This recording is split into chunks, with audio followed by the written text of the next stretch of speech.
hoje a reflexão nossa vai trazer duas partes. Nós vamos começar falando do livro chamado Jesus no Lar, e esse livro acaba nos caminhando para a segunda parte da nossa apresentação, que é exatamente o Evangelho no Lar. Então vamos dar uma olhadinha no que esse livro pode nos trazer de informações importantes que contribuam para a gente na execução do nosso Evangelho no Lar. E para se falar do livro, é importante a gente falar do autor desse livro. Quem é Neio Lúcio? Não é um autor tão conhecido da gente quanto o Emmanuel, o André Luiz e outros, né? Mas é bastante importante. Então, falar de Neio Lúcio, nós vamos ver que ele é autor de vários livros infantis, também de mensagens, sendo que a própria Féria publicou 6 dos seus livros. Ele é antigo conhecido de Emmanuel, aparecendo inclusive no livro 50 anos, com esse nome de Neio Lúcio. Por isso que acabou adotando esse nome espiritual, quando trouxe esse livro Chico Xavier, chamado Neio Lúcio, baseado nesse nome de Neio Lúcio. E também, na sua última encarnação, aqui no planeta terrestre, ele conviveu com Chico Xavier. Nessa época, Neio Lúcio, ele foi Arthur Joviano. Esse era um cidadão vivido em Minas Gerais, e ele foi pai de um chefe do Chico Xavier. Então, nessa época, acabou já tendo convivência com o Chico Xavier.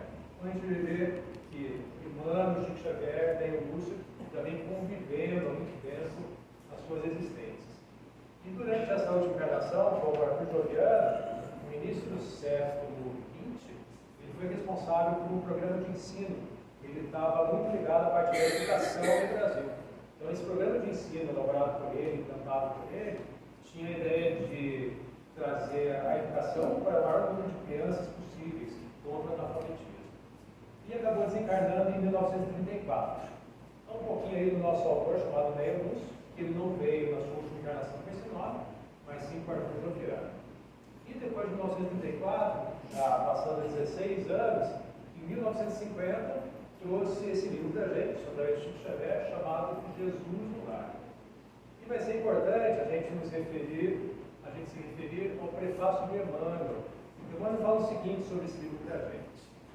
Jesus continua falando aos companheiros de todas as atitudes, que a sua voz incisiva e doce possa gravar no livro de nossa alma a lição renovadora de que carecemos à frente do porvir, convertendo-nos em semeadores ativos de seu infinito amor. É a felicidade maior a que poderemos aspirar. Então, Emmanuel encabeça esse livro para a gente, com essa mensagem de otimismo para nós.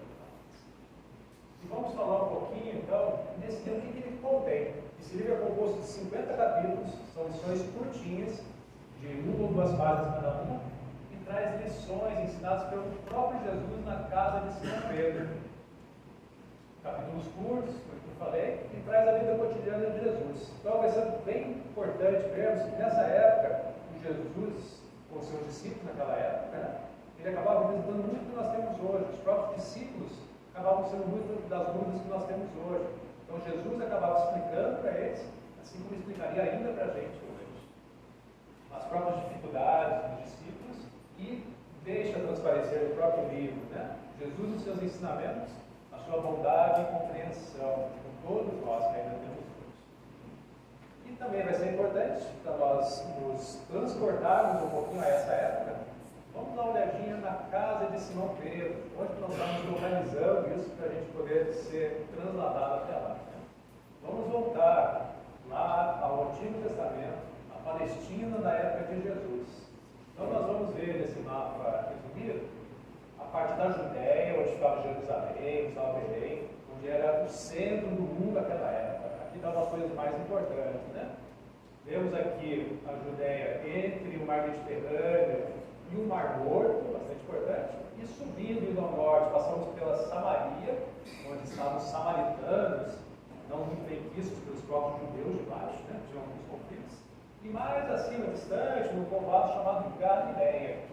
Então, aqui na Galileia, que nós vamos encontrar, onde está inclusive Nazaré, onde era a família de Jesus, onde Jesus nasceu, mais precisamente um pequeno lago nessa região da Galileia, que é o lago de Genezaré, ou Mar da Galileia, uma extensão grande naquela época, mas efetivamente um mar pequeno, com apenas 21 quilômetros de norte a sul, ou ainda 13 de leste a oeste, o mar pequeno, e a sua elevação abaixo do nível do mar.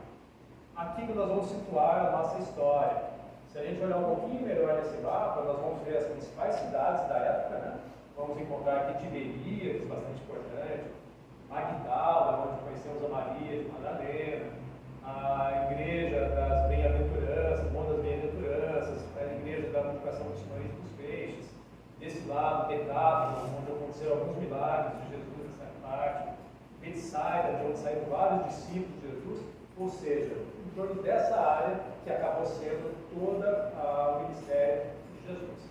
E nós vamos nos ater principalmente a uma cidade chamada Cafarnaum, porque é exatamente em Cafarnaum que Jesus acabou estabelecendo o seu quartel-general, o seu ponto de partida para todas as suas pregações.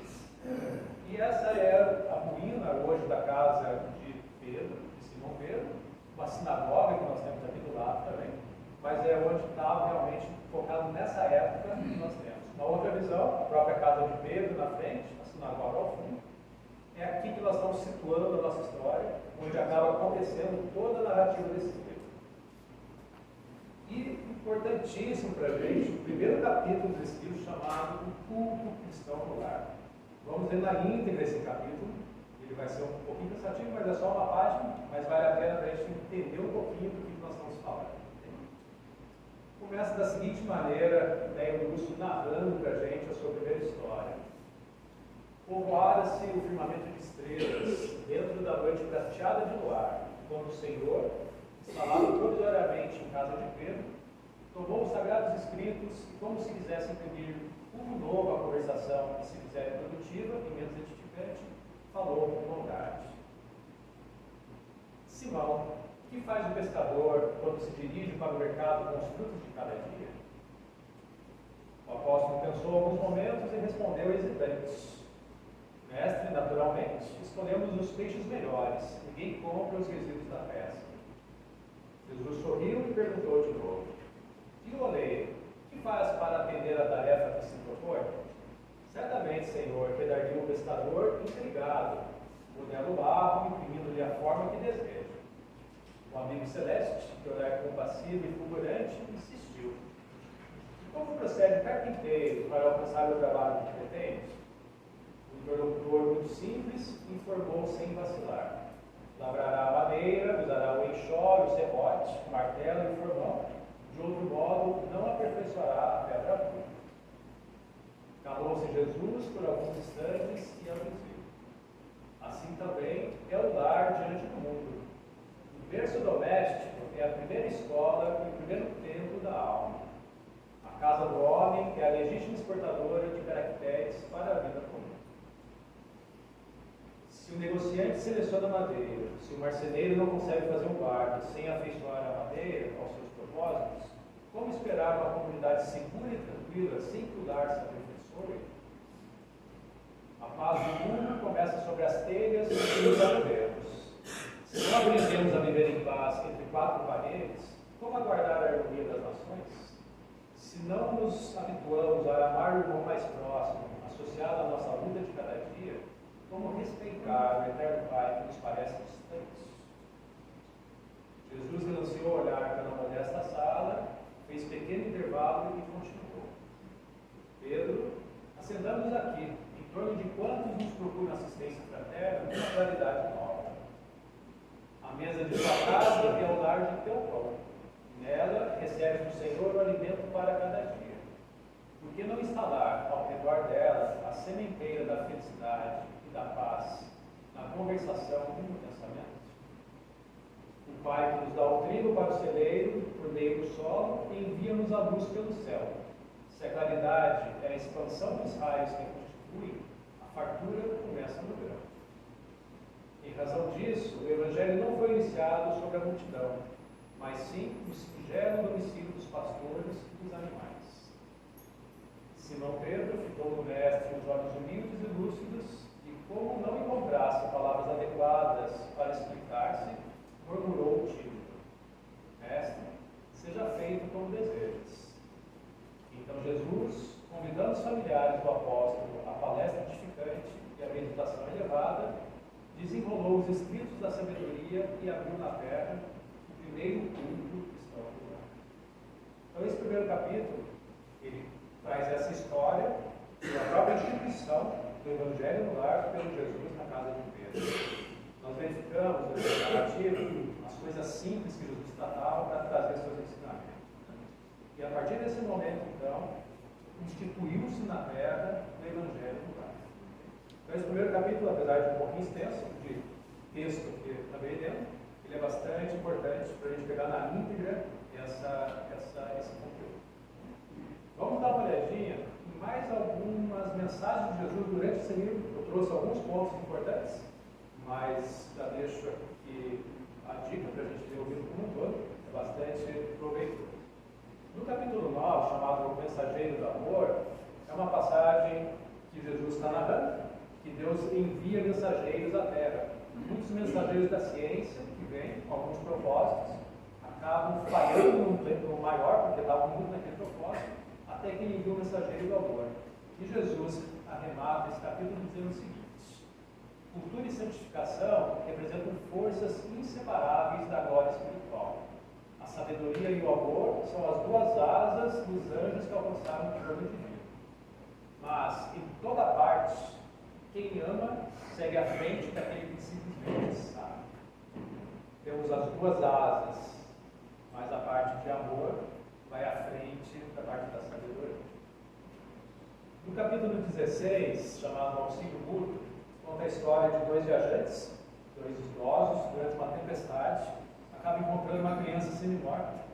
Um deles segue em frente, dizendo que não podia carregar a criança, porque ele estava já cansado, não conseguia chegar. E o outro acaba pegando a criança e cumprindo a sua jornada com melhor êxito do que ele anterior.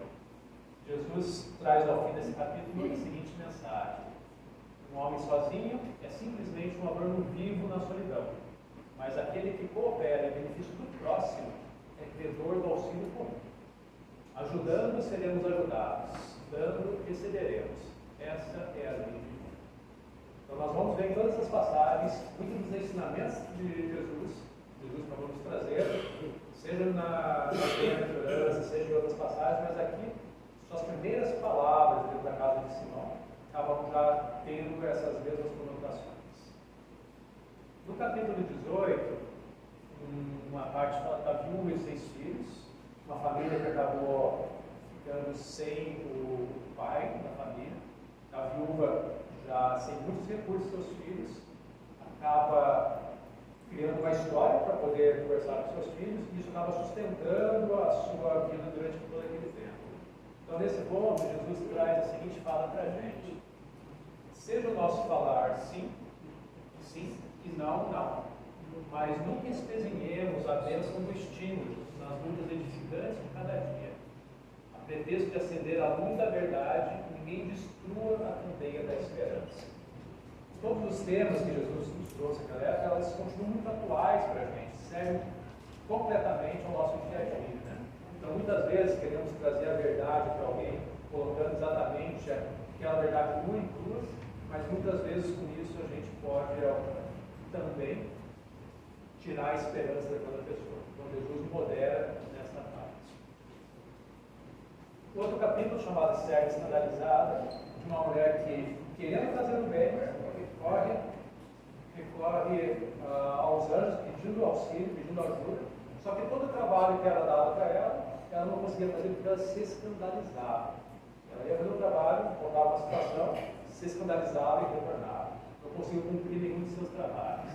Então Jesus nos traz a seguinte mensagem ao fim: para servir ao Senhor, o servo do bem retifica o escândalo com amor e silêncio, sem se escandalizar.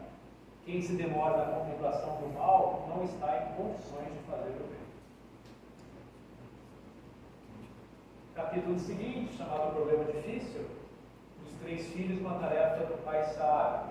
Então o pai estava verificando que os filhos estavam tendo alguns conflitos e pede a eles que façam uma tarefa de levar um presente até um príncipe distante. Uma tarefa bastante simples, mas os filhos acabam se desentendendo e os 3 presentes são estragados no meio do caminho.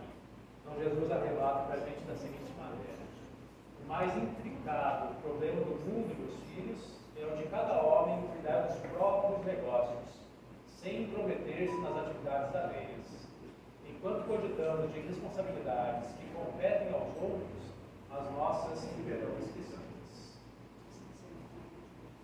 Um novo capítulo, chamado Mensagem da Compaixão. Esse é um ponto interessante, que os apóstolos começam a discutir coisas do dia a dia, coisas que chatearam cada um deles, coisas que tiveram problemas no comércio, etc. E Jesus traz a seguinte mensagem para a gente sobre essas dificuldades que resolveram nos seus lados com as demais pessoas. Se pretendemos banir os males do mundo, cultivemos o amor que se compadece no serviço que constrói para a felicidade de todos.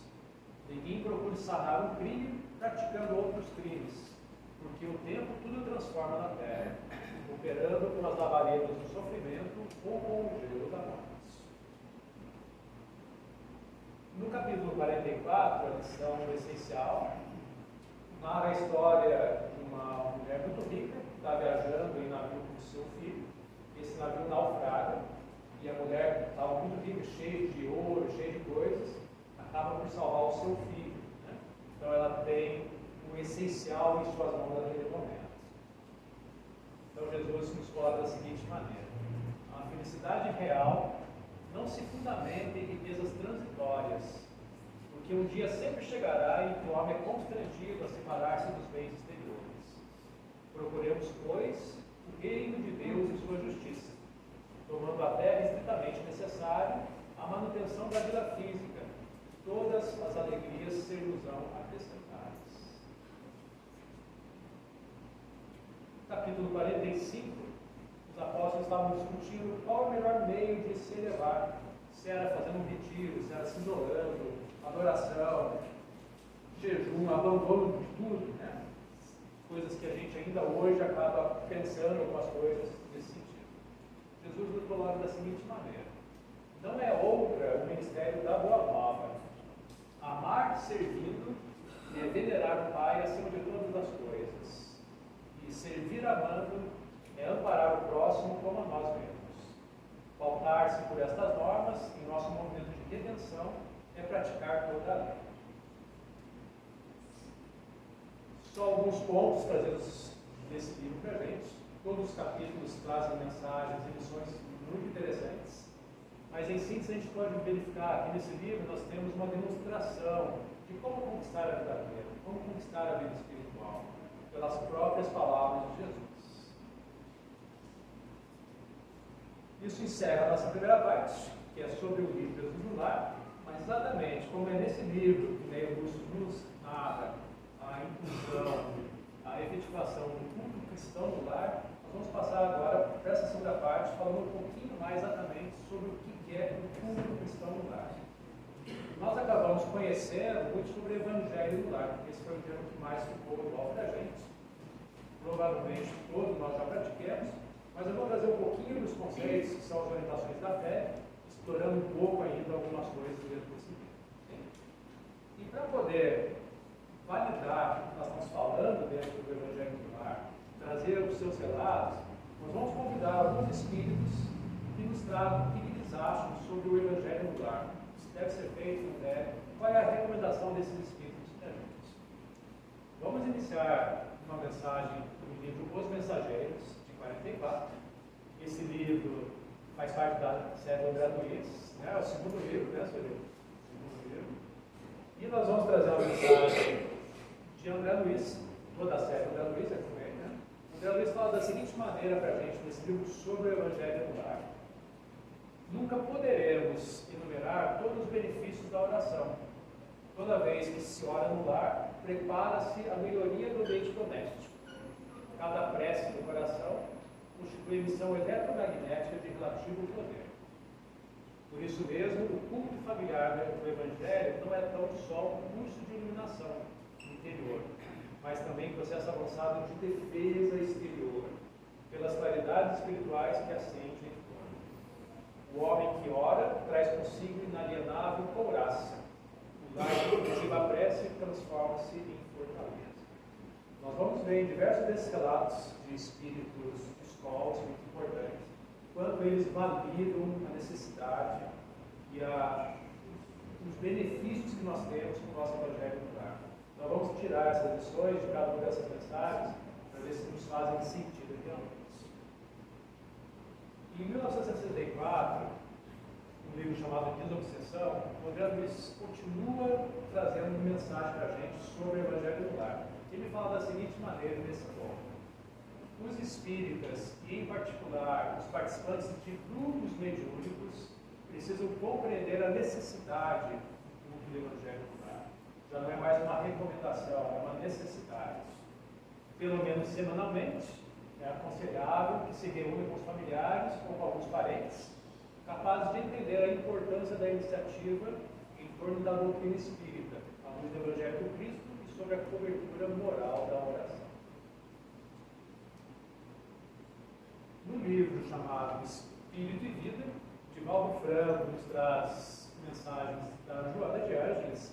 Em 67, ela nos falou da seguinte maneira sobre o Evangelho no lar: pelo menos uma vez por semana, reúna com a família, felicita-o com o Espiritismo, criando assim e mantendo o culto evangélico, para que a diretriz do Mestre seja eficiente vota de amor e a sabedoria em tua casa. E se desejares felicidade na terra, incorpora-o ao altelar, criando um clima de felicidade em geral. Então nós vamos ver, continuamos vendo, algumas orientações, né? Já vimos que apareceu semanalmente, pelo menos semanalmente, a necessidade de fazermos o Evangelho no lar. Um livro chamado Luz do Lar, por Espírito Diversos, de 68, Chico Xavier nos trouxe várias mensagens. Nós vamos inicialmente pegar a mensagem de Emmanuel. Emmanuel nos fala da seguinte maneira sobre o Evangelho no lar: o culto do Evangelho no lar não é uma inovação, é uma necessidade em toda parte, onde o cristianismo lança raízes de aperfeiçoamento e sublimação. Quando o ensinamento do Mestre vibra entre as quatro paredes do templo doméstico, os pequeninos sacrifícios tecem a felicidade comum. A observação impensada é ouvida sem revolta, a calúnia é isolada no algodão do silêncio, a enfermidade é recebida com calma, o erro alheio encontra compaixão, a maldade não encontra brechas para insinuar-se. Nesse mesmo livro, nós vamos trazer um outro relato de Sheila, irmã Sheila. Ela nos fala da seguinte maneira sobre o Evangelho no lar: organizemos o nosso agrupamento doméstico do Evangelho. O lar é o coração do organismo social. Em casa começa a nossa missão no mundo, entre as paredes do templo familiar, preparando-nos para a vida com todos. Seremos lá fora, no grande campo da experiência pública, o prosseguimento daquilo que já somos na intimidade de nós mesmos. Fujamos à frustração espiritual e busquemos no relicário doméstico o sublime cultivo dos nossos ideais com Jesus. O Evangelho foi iniciado na manjedoura e demorou-se na casa humilde e numerosa de Nazaré, antes de espraiar-se pelo mundo. Sustentemos em casa a chama de nossa esperança, estudando a revelação divina, praticando a fraternidade e crescendo em amor e sabedoria. Porque, segundo a promessa do Evangelho Redentor, onde estiverem 2 ou 3 corações em seu nome, aí estará Jesus, preparando-nos para a ascensão à luz celestial, hoje, amanhã e sempre. Continuando mais 2 anos à frente, Chico Xavier nos trouxe um livro chamado Mais Luz, pelo Espírito Patuíra. Patuíra nos fala da seguinte maneira sobre o Evangelho no lar: o Evangelho no lar em casa, pelo menos uma vez por semana, ser-nos-á uma fonte de alegrias e bênçãos. Renovemos o contato com os ensinamentos de Jesus, tanto quanto nos seja possível, e não somente o lar que nos acolhe se transformará em celeiro de compreensão e solidariedade, mas também a própria vida se nos fará luminoso caminho de ascensão e felicidade real. Divaldo Franco, com Joana de Ângeles novamente, em 76, trouxe nova mensagem sobre o Evangelho no lar, falando da seguinte maneira: a transformação do lar em célula viva do cristianismo operante constitui labor impostergável. Isto porque o lar é a matriz geradora da comunidade ditosa, sobre a qual repousam os sustentáculos das nacionalidades progressistas. Acende o sol do Evangelho em casa, reúne-te com os teus para orar, e jamais não farão trevas em teu lar, em tua família, em teu coração. E no livro Temas da Vida, 1987, nós vamos ter Bezerra de Menezes falando da seguinte maneira sobre o Evangelho no lar. Trabalhemos pela implantação do Evangelho no lar, quando estiver ao nosso alcance de nossas possibilidades. Trazer as claridades da Boa Nova ao tempo da família é aprimorar todos os valores que a experiência terrestre nos pode oferecer.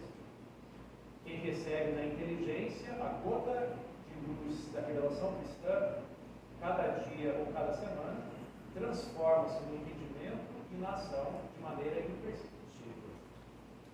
Apaga-se das almas felicitadas por essa bênção o fogo das paixões, e delas desaparecem os pruridos da irritação inútil, que lhe situa o pensamento nos escuros resvaladouros do tempo perdido.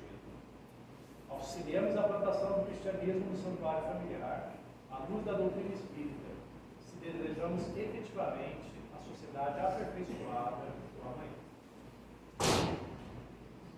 E por último, Divaldo Franco, com Espíritos Diversos, mais um relato de Joana de Ângeles, em 1994, nos reforça o Evangelho lá da seguinte maneira. Dedica uma das 7 noites da semana ao culto evangélico no lar, a fim de que Jesus possa pernoitar em sua casa. Prepara a mesa, coloca a água pura, abre o Evangelho, estende a mensagem da fé, enlaça a família e ora. Jesus virá e visita. Quando o lar se converte em santuário, o crime se recolhe ao museu. Quando a família ora, Jesus se demora em casa. Quando os corações se unem nos liames da fé, o equilíbrio oferta bênçãos de consolo, e a saúde derrama vinho de paz para todos. Jesus no lar é vida para o mundo.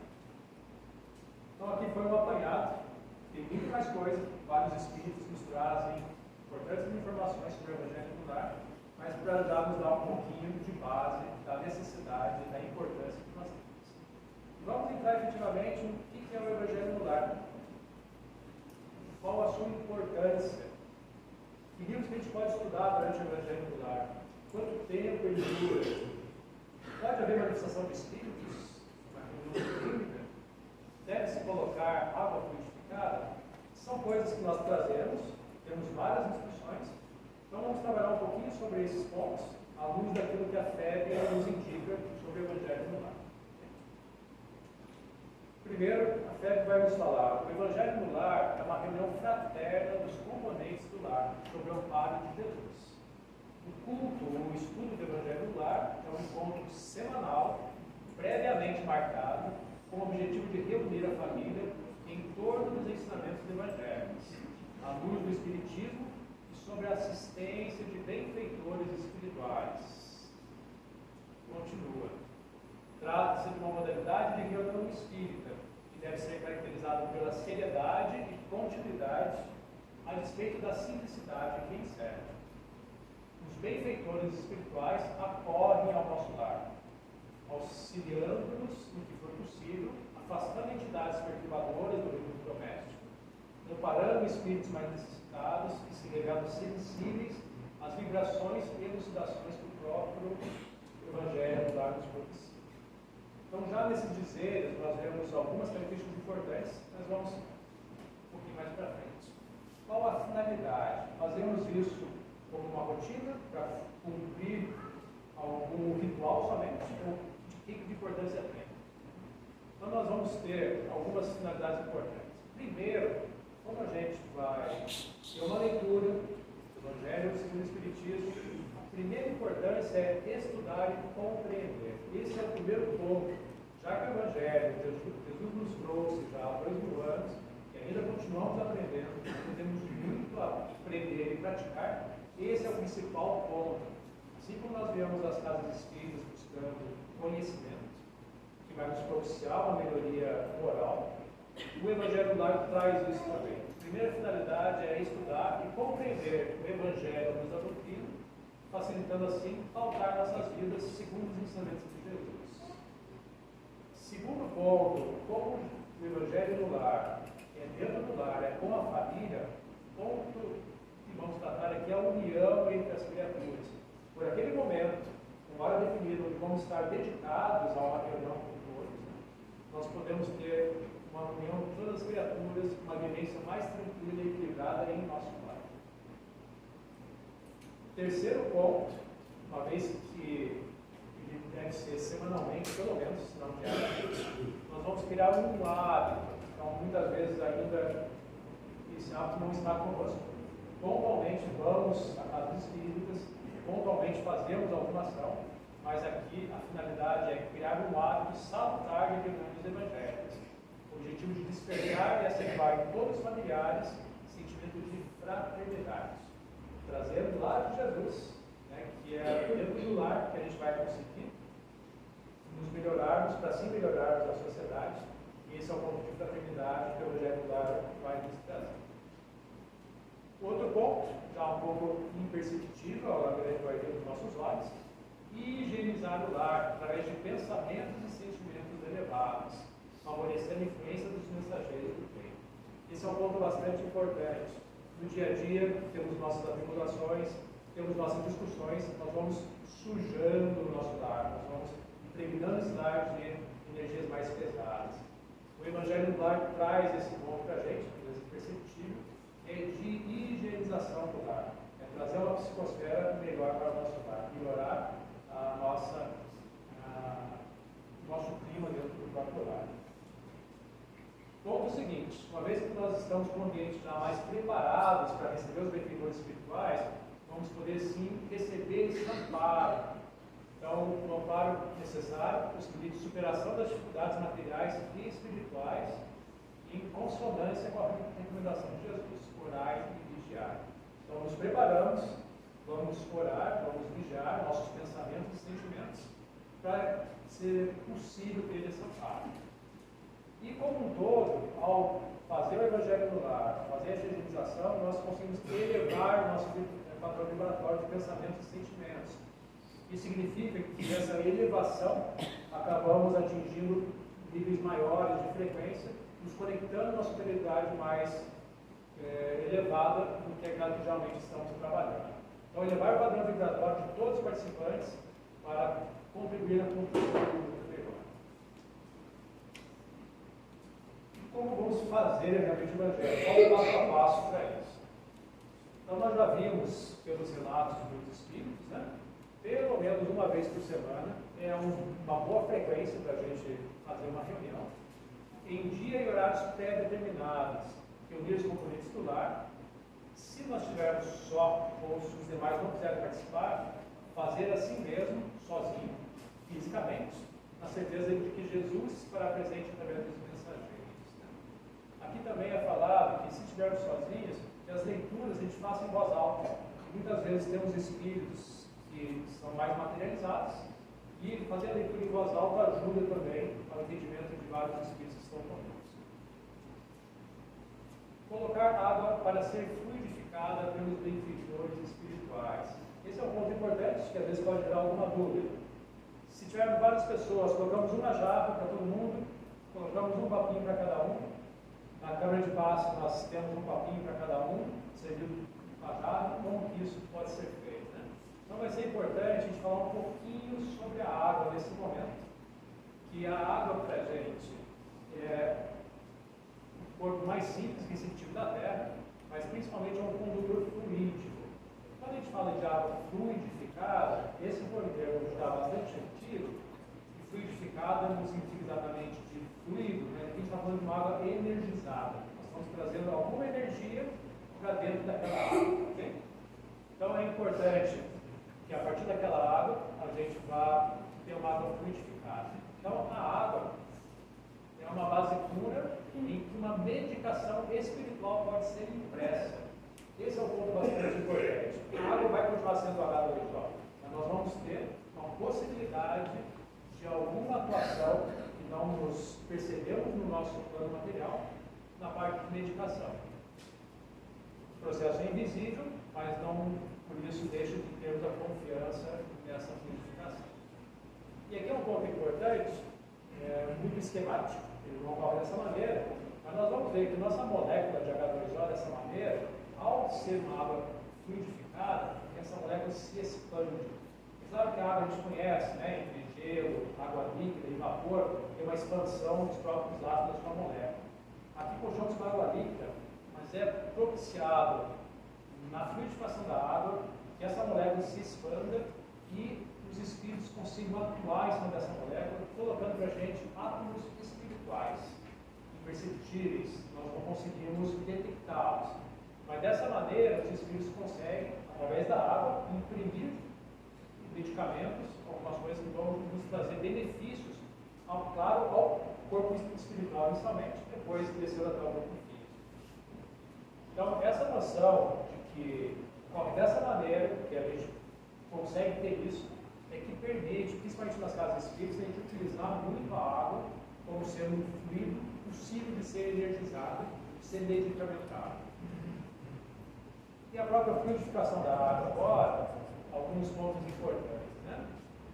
Nós vamos ter uma fluidificação vinda através dos próprios médiuns, que é uma magnetização da água, mas vamos sempre chamar de uma fluidificação da água como um todo, vindo também numa parte espiritual. Então, às vezes, combinamos fluidos espirituais com fluidos do médium para magnetizar essa água. Os espíritos, principalmente, que vão magnetizar, que são responsáveis por isso, são espíritos com grande conhecimento. Então, eles acabam utilizando recursos dos próprios médiuns, muitas vezes estão na câmara de paz, ou alguns de nós podemos ser médiuns, mas também fluidos da própria natureza, vegetal e fluídica, e acabam imprimindo-lhes combinações medicamentosas. Então, através daquele processo, que é a expansão da molécula de água, a inclusão de átomos espirituais, é que os espíritos, conhecedores desse processo, conseguem atuar corretamente nessa área. Ponto importante, essas energias espirituais, elas não têm obstáculo na matéria.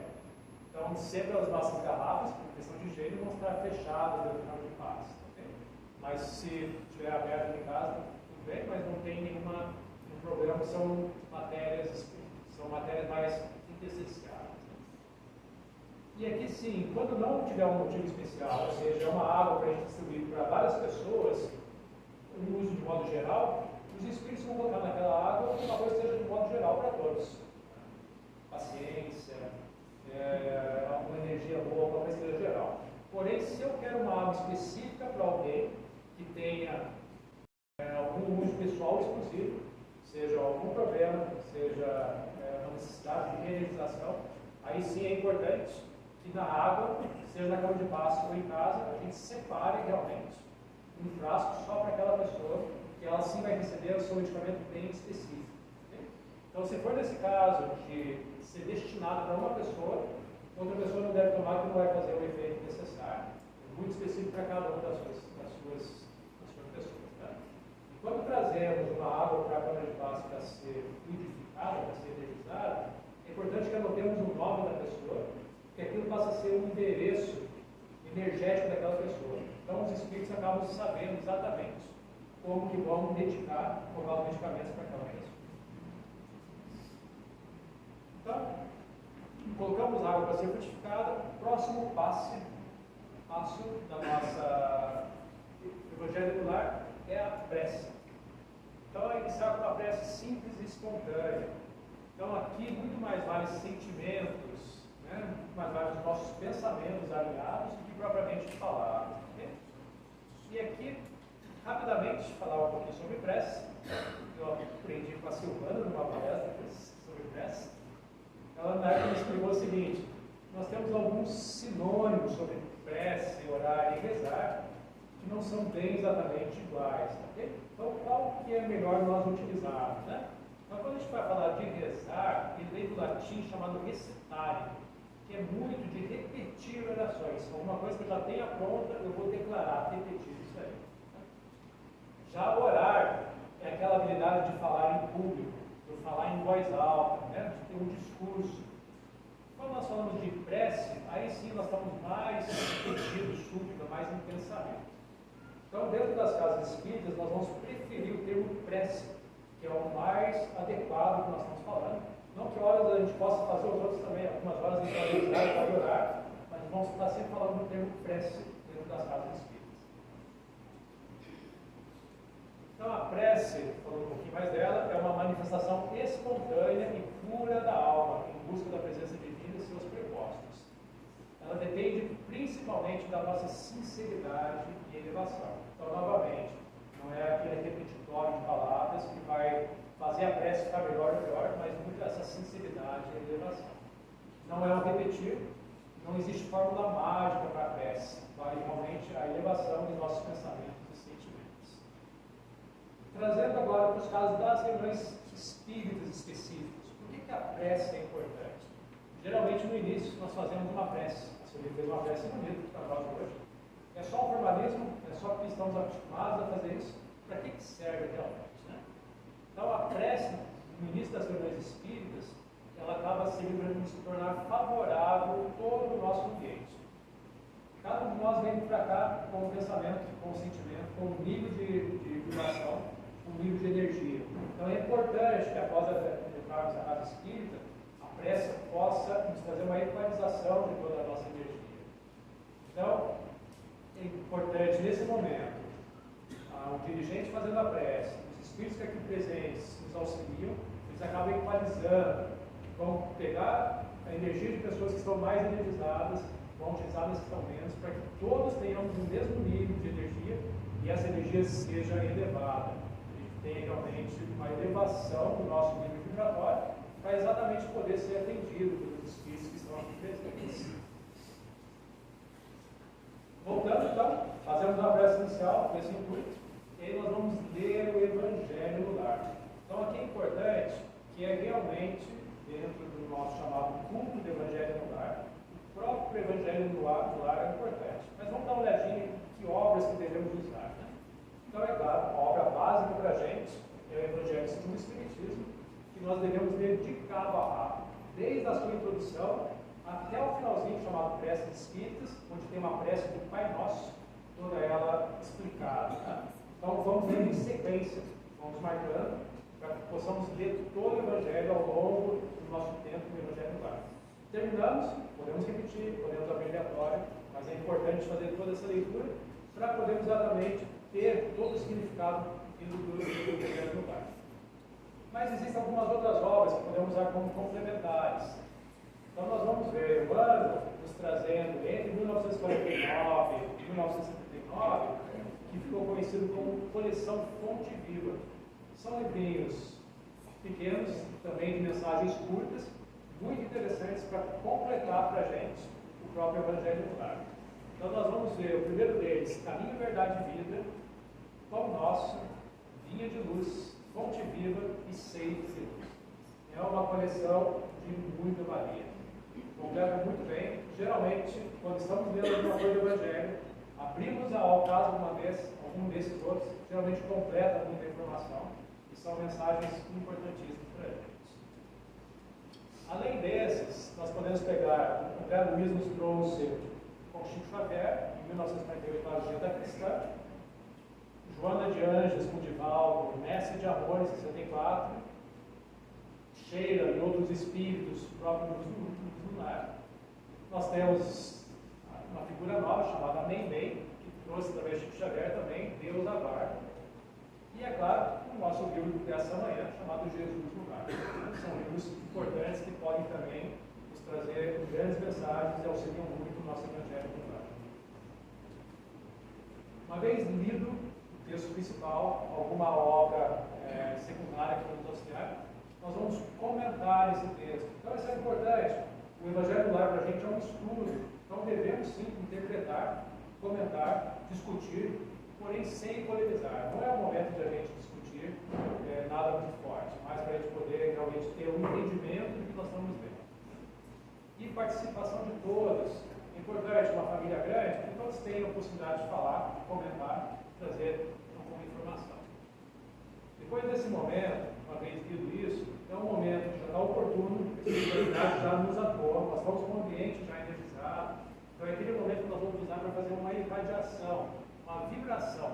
Então paramos um minuto, fazemos vibrações disposição de sentimentos e de pensamentos, por todos aqueles que nós queremos, pela fraternidade geral, pelos governantes, pelos enfermos, pelo nosso próprio lar, por familiares que estão sendo necessitados. Então, nesse momento, extravasamos do ambiente nosso doméstico para todos aqueles que podemos imaginar.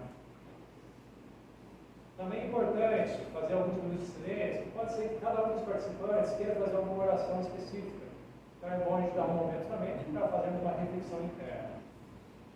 E no final, terminando, fazemos uma prece.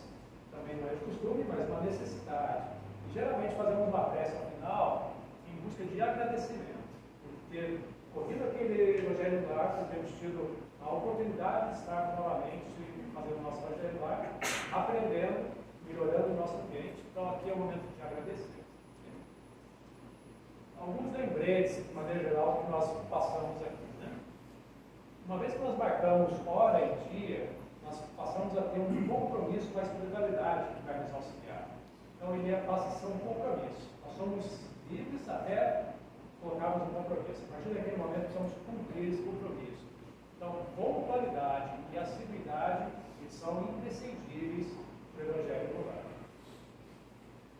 A duração, até uns 30 minutos, 25, 30 minutos é um bom tempo. Né?